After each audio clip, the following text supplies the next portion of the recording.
Welcome back. According to a study conducted by RentHop, the Bronx is the borough with the highest incidence of mold in New York City.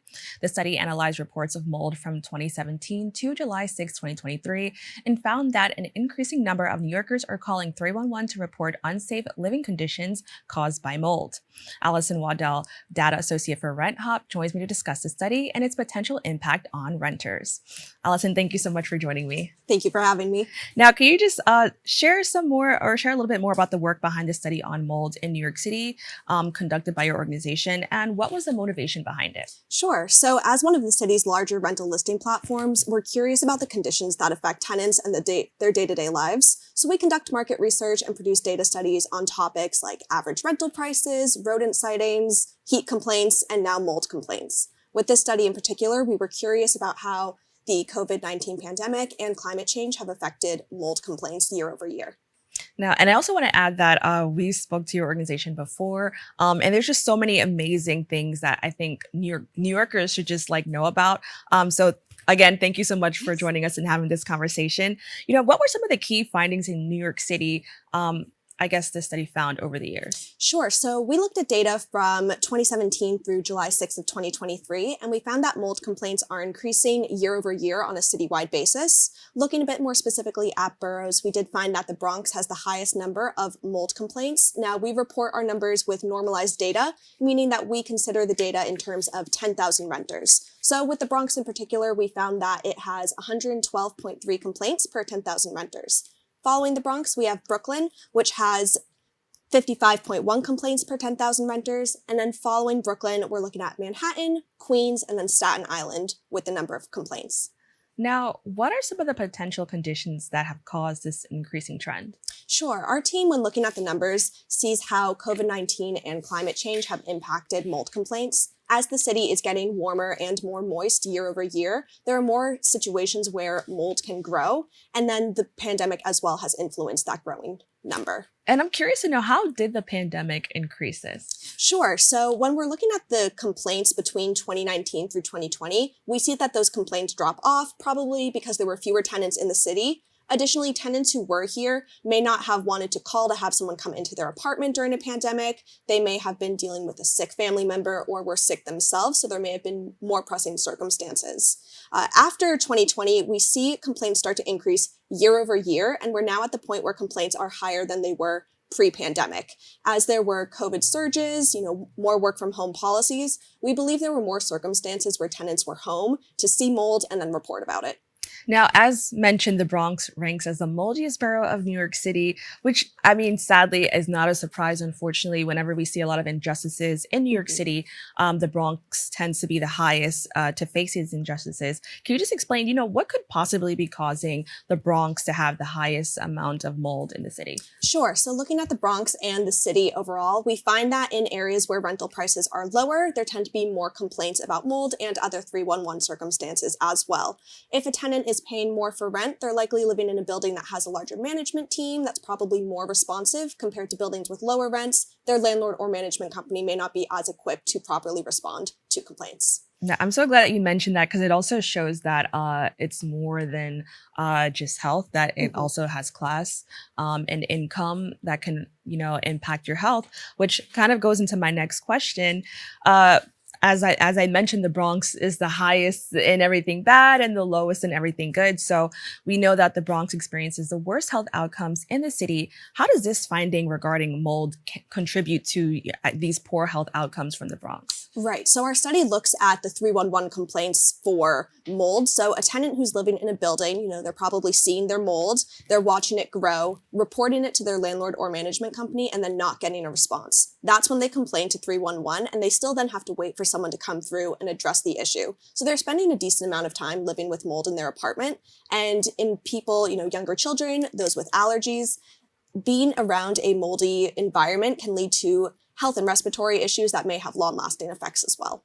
Wow. Now, what are some of the Bronx neighborhoods or addresses that have shown a significant increase in mold complaints? Sure. So we found that 4 of the top 5 addresses with the most mold complaints are in the Bronx. So the first one would be Fordham Heights, which averages over 656 complaints per year. The second neighborhood is in Brooklyn, so that's Flatbush. But then looking back at the Bronx, it's followed by University Heights, Tremont, and Belmont. Now, can you just provide some advice for renters on how to recognize signs of mold? I'm curious to know this because I think that sometimes people, may just think, oh, it's just maybe natural dirt or, just natural deterioration that happens when you've lived somewhere for a long period of time. But what are some things that people should look for to know that it's mold versus just wear and tear of just living in an apartment? Sure. So I would say the first thing a renter can do is look online for mold guides. I know with RentHop, ourselves, we have a mold guide as well. If you navigate to our blog and type in mold, you'll be able to see photos of different types of mold. More specifically, renters can look for discoloration like black, green, blue spots, maybe orange as well. And then that substance may have a slimy, fuzzy, or powdery texture. And there may also be a stale or earthy smell in an area as well. Now, I also want to know, can we just talk a little bit more about I guess the inspiration behind this study, because I think that when I first learned about this, mold in an apartment or a home was like, I guess the last thing I would think of as an injustice in New York City. I know we talked previously about like heat and hot water, maybe rent prices and stuff like that. But what gave your organization the idea to actually look into something like this? Sure. I would say recently in the winter, we reported on heat complaints as well. And we do also produce a rodent study that looks at rat complaints in New York City and other popular cities across the country. And we do find that the Bronx has higher number of complaints in these studies as well. So we're curious about further exploring that to see how these data studies interact with each other to form a better picture of what's happening across New York City. And are there any laws and regulations regarding mold? But I guess just in general, like for a lot of the complaints, a lot of them have to do with hygiene or the cleanliness of a building. Are there any laws or regulations that landlords or people living in these buildings should follow just for their safety? Sure. So the New York City Health website does require that landlords are responsible for repairing any mold complaint situations, as well as addressing any pre-existing issues like leaky pipes that may lead to increased moisture. Landlords are responsible for these in buildings with at least 3 tenants or 3 apartments, or with buildings that have people with moderate to severe asthma. And what are some of the challenges renters face when they, I guess, address the landlord or, make these complaints to 311?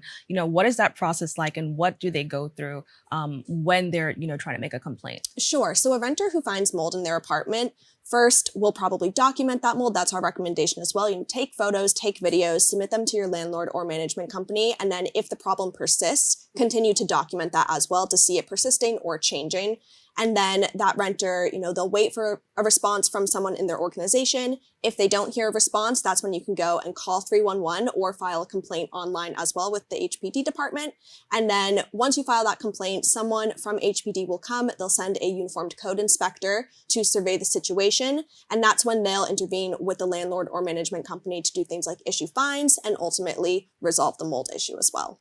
Now, I know mold is just one aspect of, many of the things renters in New York City face. But can you just talk about the experience, just because there are so many challenges living in New York City, especially if you're in low income areas, what is the, I guess, success rate of like actually making, and you don't have to have the exact number, but just the general experience of like making a complaint? Because I know when it came to heat and hot water for a very long time, a lot of those complaints were ignored.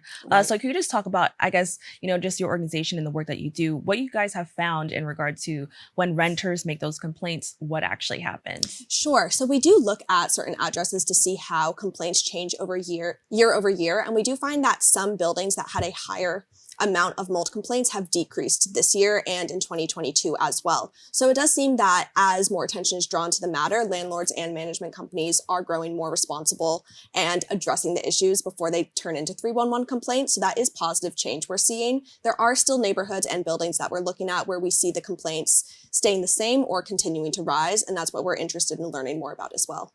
Now, I also want to talk about just in general having a hotter spring, a wetter summer. How is that impacting, I guess these mold complaints as well as Hurricane Ida's impact? I Yes. know that probably, made a difference for a lot of people. So can you just talk about, how our weather and just like natural disasters are impacting this as well? Sure. So to address Hurricane Ida, we did find that September of 2021 had the highest number of mold complaints out of any month between 2017 and the time we finished collecting the data. So it's very clear how the hurricane's impact, there was a ton of water coming into the city that increases mold directly. So these natural disasters, as they happen and continue to happen in the future, will have a direct impact on mold complaints in the city. And again, our study just looks at renter complaints. So we don't know how that's affecting other, single family homes in the city as well. So we are seeing that as things get warmer and wetter, it's increasing mold complaints. And then I guess in comparison, how is it during the winter? Are things better because it's colder, or are we seeing the opposite?